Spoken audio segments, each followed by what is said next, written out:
नमस्कार दोस्तों, जैसा कि आप जानते हैं कि हमारे भारत देश में विभिन्न प्रकार के त्योहार और उत्सव मनाए जाते हैं।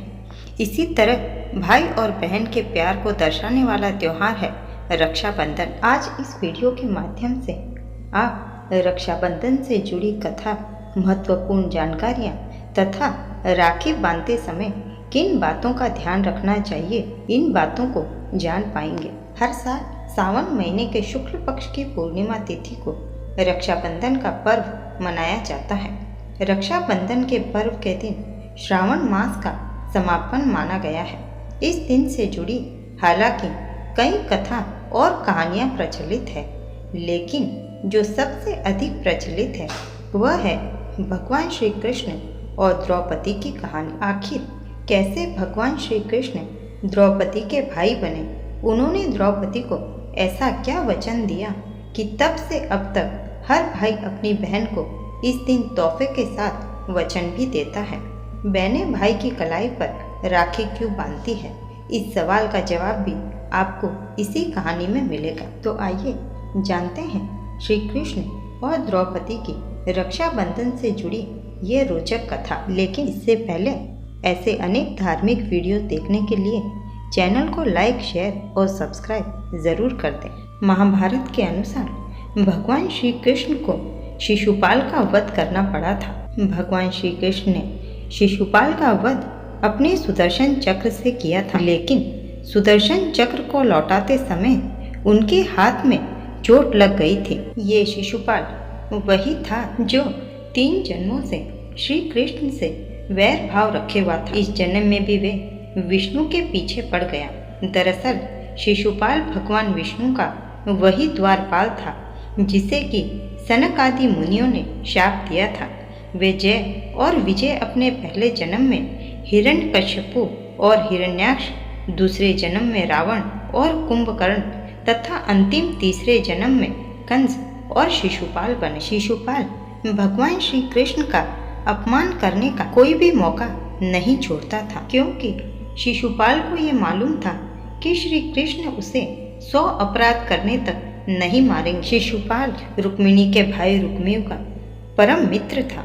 रुक्मिणी अपनी बहन का विवाह शिशुपाल से करना चाहता था और रुक्मिणी के माता पिता रुक्मिणी का विवाह श्री कृष्ण के साथ करना चाहते थे, लेकिन रुक्मिणी ने शिशुपाल के साथ रिश्ता तय कर विवाह की तैयारियां शुरू कर दी थी। लेकिन विवाह से पहले ही श्री कृष्ण ने रुक्मिणी का हरण कर लिया था और अपनी पत्नी बना ली थी। इससे शिशुपाल श्री कृष्ण से बेहद चिढ़ गया था और जब जरासंध का वध करने के बाद श्री कृष्ण, अर्जुन और भीम इंद्रप्रस्थ लौट आए थे, तब धर्मराज युधिष्ठिर ने राजसूय यज्ञ किया था। लेकिन इसी यज्ञ में श्री कृष्ण का मान सम्मान देखकर शिशुपाल अत्यंत क्रोधित हो गया और वहां उसने वाद विवाद शुरू कर दिया, परंतु शिशुपाल को इससे कोई घबराहट न हुई। कृष्ण ने सभी को शांत कर यज्ञ कार्य शुरू करने को कहा, किंतु शिशुपाल को इससे कोई फर्क नहीं पड़ा।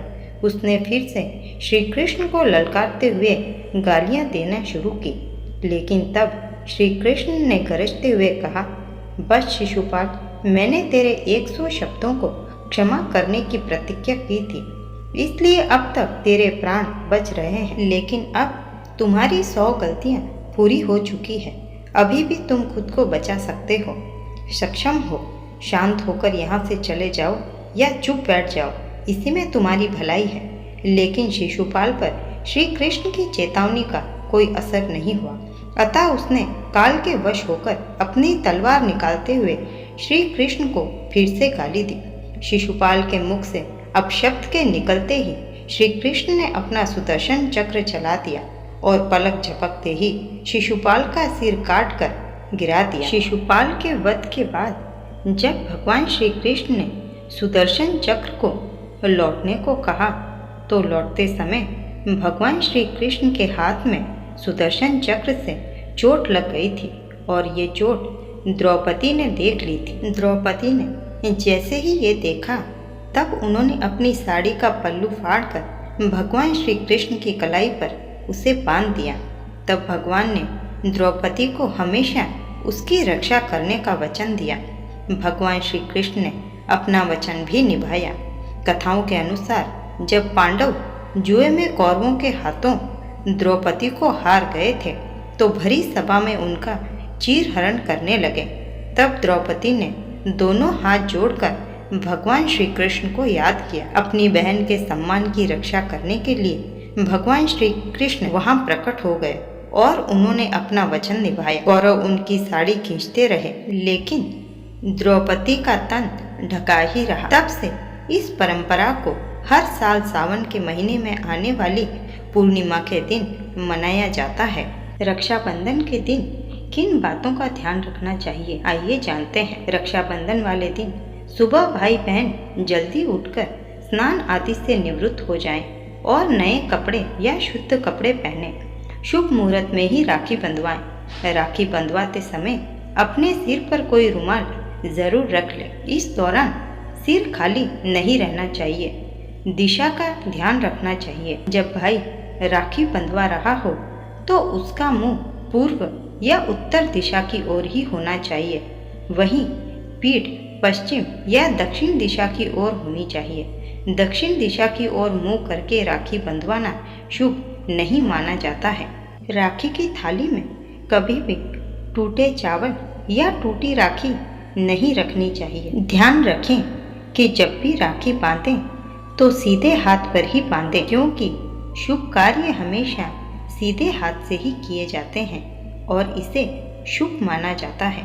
अगर भाई के साथ भाभी को राखी बांध रही हैं तो भाभी के बाएं हाथ की कलाई में रक्षा का धागा बांधें, क्योंकि ज्योतिषों के अनुसार सुहागिन महिलाओं को बाएं हाथ में ही कलावा या राखी बांधना शुभ माना जाता है। राखी बांधते समय और मुहूर्त का विशेष ध्यान रखें।